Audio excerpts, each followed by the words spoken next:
안녕하세요. 나의 사랑하는 책입니다. 오늘은 카일 아이들머 목사님의 제자는 행동한다는 책을 소개합니다. 이 책은 모두 3개의 장으로 이루어져 있습니다. 키워드를 3 단어로 말하면 각성과 정직과 행동입니다. 이 3 단어를 다시 한 단어로 줄이면 회개라고 할 수 있습니다. 무엇을 하겠다고 말하는 것과 실제로 행하는 것은 별개의 문제다. 우리 가운데 많은 사람들이 바로 그 부분, 즉 행동의 측면에서 옴짝달싹 못한 채로 고착되어 있다. 누가복음 15장 20절에서 탕자의 이야기를 완전히 바꿔놓은 간단한 구절 한 대목을 읽게 된다. 예수님은 단순하게 말씀하셨다. 이에 일어나서 일어나지 않으면 아무 변화도 일어나지 않는다. 몸무게가 심하게 늘었다. 각성이 일어난다. 그리고 체중계에 올라서 수치로 드러난 실상을 마주하면서 자신에게 정직해졌다. 이제는 행동해야 한다. 당신은 일어날까? 행동할까? 아니면 운동하지 않고 계속 같은 삶을 살까? 심장병으로 스텐트를 넣은 사람도 삶의 방식이 변화될 확률이 10%에 지나지 않는다고 한다. 생활 방식을 바꿔야 한다는 것을 정말 잘 알고 있지만 어떤 이유에서인지 생활 방식을 바꾸지 못한다. 우리는 그냥 그대로 있다. 우리가 자신을 속이기 때문이다. 실제로는 아무 행동도 하지 않았으면서 단지 행동할 필요성을 느낀다는 사실만으로 실제 행동한 것처럼 느끼는 것이다. 각성은 당신의 삶을 당신의 마음에 맞추어 조정하라는 초대다. 그렇게 하지 않을 때 당신의 삶은 마음을 위반하기 시작한다.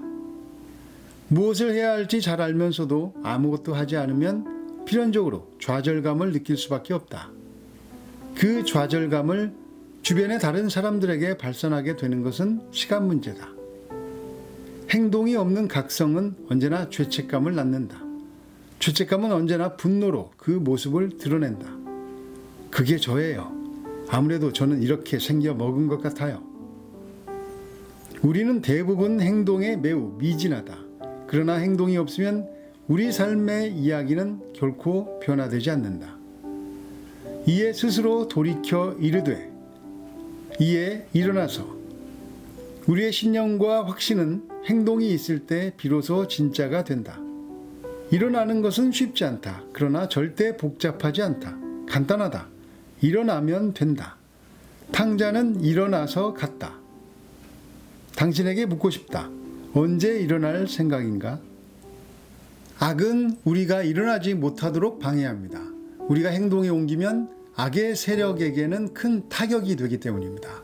이 책에서 말하는 악의 전술의 핵심은 2가지입니다. 하나는 미루기, 또 하나는 패배주의입니다.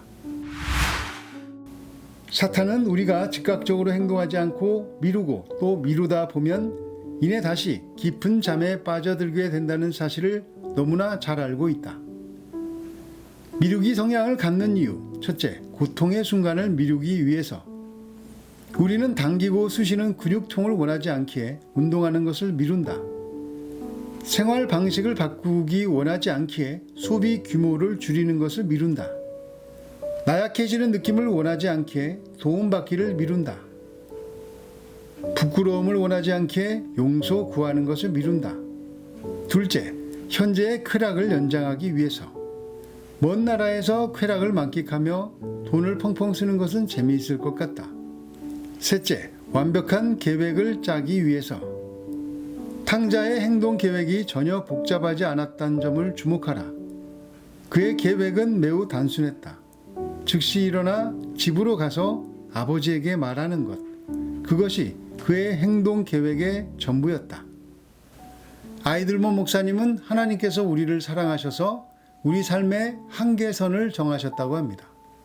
그런데 우리는 그 한계선을 우리를 보호해주는 난간이 아니라 우리를 가두어버리는 철조망으로 생각한다고 말합니다. 사랑을 억압이라고 생각한다는 것입니다. 책에서는 탕자 이야기가 많이 나옵니다. 악한 행실로 길을 잃어버린 둘째 아들만 탕자가 아닙니다. 착한 행실 가운데 길을 잃어버린 큰아들도 탕자입니다. 큰아들 마음에는 자신의 착한 행동이 아버지의 선하심보다 훨씬 더 컸습니다. 그래서 아버지가 돌아온 둘째 아들을 잘 대해줬을 때 화를 냈습니다. 아이들본 목사님은 성경에 나오는 탕자 이야기 주인공은 죄를 짓고 돌아오는 둘째 아들도 아니고 선한 행실로 교만해진 큰 아들도 아니라고 말합니다. 두 아들 모두 아버지께 돌아오기를 바라고 마음 졸이며 기다리시는 하나님의 아픈 마음이 탕자 이야기의 주제라고 말합니다. 그래서 아버지 하나님과 관계를 다시 맺는 것, 그것이 우리가 행동으로 옮겨야 할 제1원칙이라고 말하는 것입니다. 하나님께 마음을 두는 것은 그래서 하나님과 관계를 다시 맺기 위한 행동의 첫걸음입니다. 구독과 좋아요, 공유 부탁드립니다. 예수님에 대한 사랑은 그 무엇과도 바꿀 수 없습니다. 감사합니다.